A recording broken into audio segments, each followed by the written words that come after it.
I'm going to tell you a story about my life and how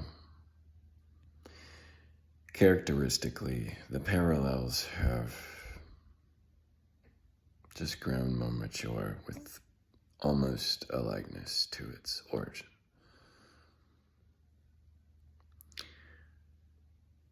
There was a time I went to school. That day was a fun day, like it was in the 90s growing up. That's something I looked forward to always, with everyone. Always.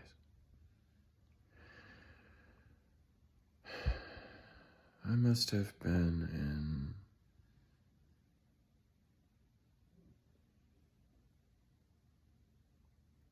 first or second grade. And it was a day for us to all have a good time.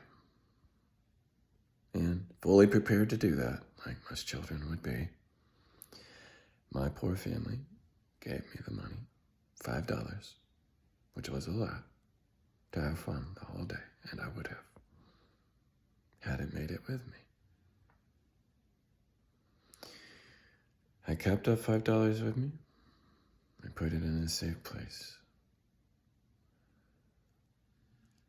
And when it was time for field day, and I went to grab my $5, a certain student in my class decided that they wanted it more than I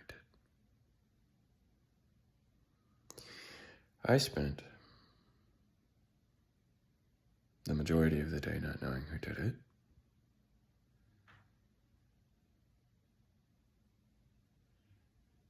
Already upset. By the time I found out, I had been betrayed by my own class. I did not enjoy the day as much as I should have.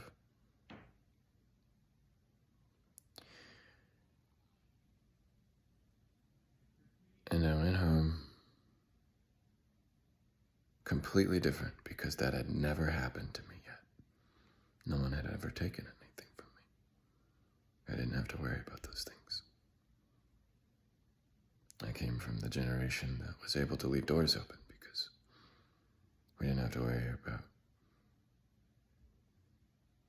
anyone, really, at all. And if we did, we handled that where we found it. That's what happens when you live in the sticks, you handle your own. And we did, and we do.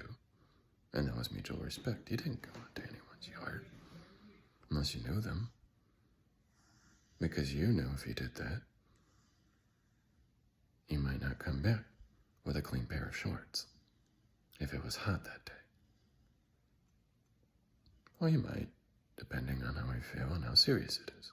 If it's kids doing kid stuff, generally, we scare you, but it's harmless, and that's a family tradition. To help kids that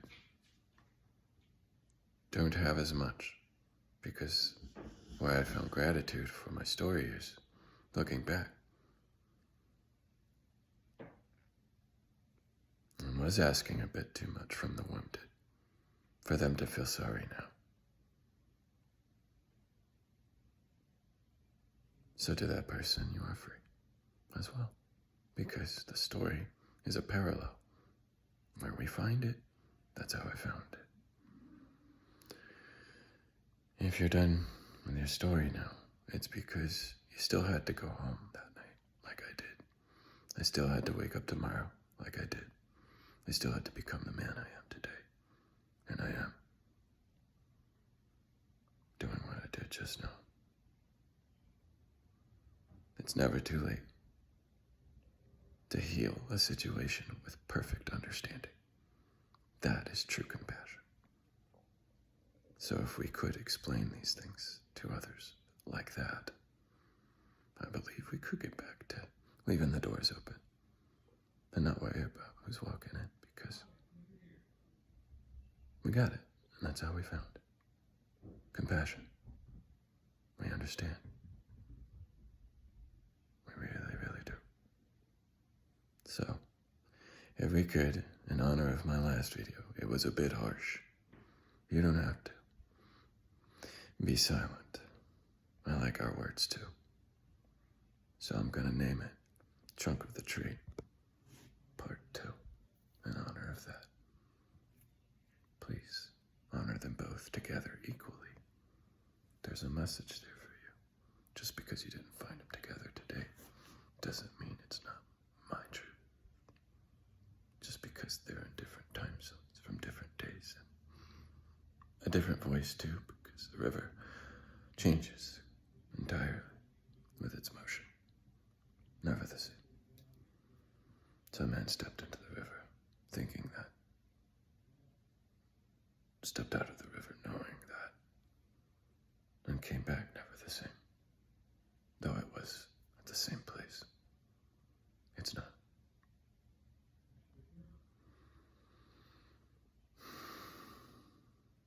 So it's okay to use your words. As long as we ground it. They're going to take us into space. Please, if there's turbulence, guide us home. We know there's storms. Guide us safely. Our children are on board. Where I found it. Thanks, and this is to everyone perfectly today. It is. It may not be tomorrow. That won't be here, but this is. This moment, I owned it. This moment says, you found it. This moment.